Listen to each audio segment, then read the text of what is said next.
Pertengahan 2018 menjadi tahun pembangunan bagi ibu kota DKI Jakarta. Menuju kota pintar, Jakarta terus melakukan perubahan di setiap fasilitasnya, termasuk transportasi. Setelah MRT dan LRT serta jembatan layang untuk Transjakarta yang mengarah dari Mampang menuju Lebak Bulus, kini Pemprov DKI Jakarta tengah menyusun konsep pembangunan proyek Loop Line. Lantas, apa itu Loop Line?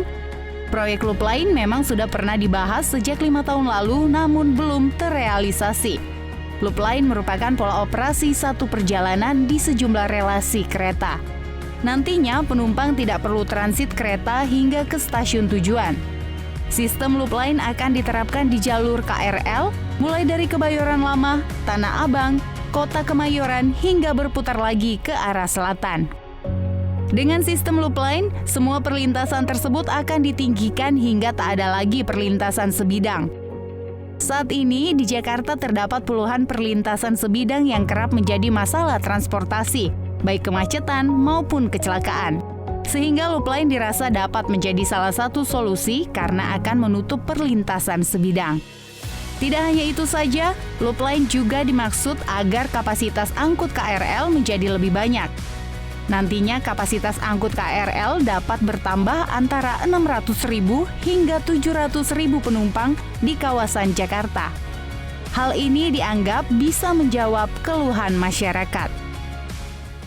Kalau perlintasan sebidang bisa diatasi, berarti headway-nya bisa kepepet. Kita persingkat sehingga daya angkut penumpang menjadi meningkat, ya kan? Dengan meningkatnya daya angkut ini, maka nanti masyarakat yang ingin pergi ke Jakarta untuk keperluan bisnis, untuk perkantoran bisa shifting dari menggunakan mobil pribadi ke angkutan umum, ya kan? Nah, untuk mengatasi perlintasan sebidang adalah terpaksa trek itu kita angkat ke atas. Makanya disebut dengan elevated loop line. Kira-kira itu misi atau tujuan membangun elevated line. Dan ide ini sebenarnya bukan ide baru, sudah lama digagas. Cuma belum terrealisasi. Oleh karena itu BPTJ sesuai arahan Pak Menhub, kita akan mempercepat pembangunan tersebut. Konsep Loop Line akan menyambung moda transportasi dari luar ke Jakarta atau titik-titik yang masih terputus. Proyek ini pun dibangun sepanjang 26 km di atas jalur KRL yang sudah ada.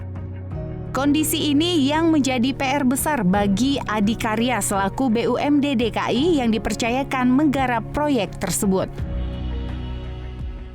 Yang sekarang. Apakah itu nggak mengganggu nantinya? Nah itu, challenge-nya di situ. Bagaimana antisipasinya? Ya jadi kita punya pengalaman membangun LRT Jabodebek, di mana kita juga ada beberapa konstruksi yang berada di atas jalan raya.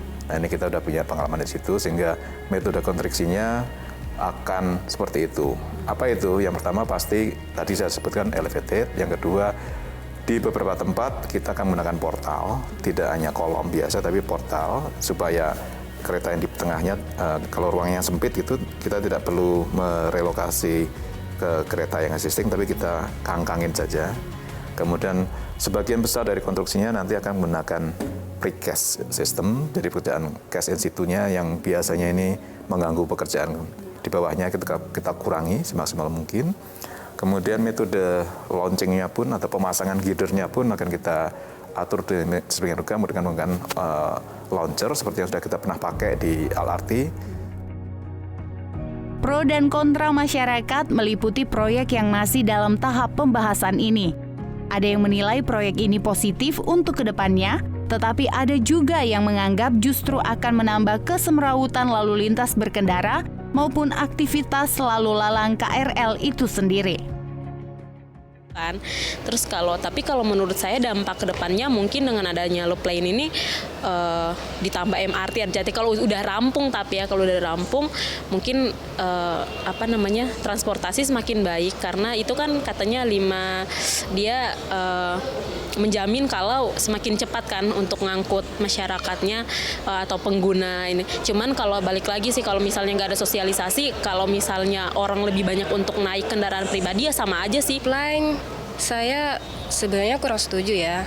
Karena kan kita sudah melihat bahwa pada zaman Gubernur DKI Jakarta yang sebelumnya, Basuki Cahayapurnama kan sudah giat untuk MRT dan LRT.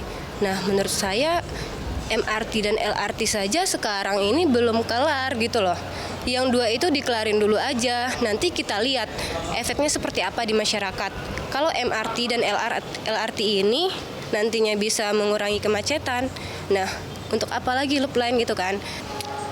Kalau gue pikir setuju aja sih. Pertama gini, kalau menurut gue kan loop line itu kan untuk transportasi juga, ujung-ujungnya kan untuk Jakarta juga ya. Tapi untuk masalah pembangunannya, gue harap pemerintah juga kayak ada rekayasa lalu lintas gimana caranya pembangunan itu nggak bikin macet juga. Tapi gue yakin dengan dibangunnya itu setelahnya ya bakalan lancar. Pembangunan ini direncanakan tidak akan mendapat suntikan dana dari anggaran pendapatan dan belanja negara. Proyek tersebut akan ditawarkan kepada investor. Nilai investasi proyek ini mencapai sekitar 16 triliun rupiah. Proyek loop line tidak hanya digarap oleh satu pihak saja, melainkan konsorsium yang terdiri atas beberapa badan usaha.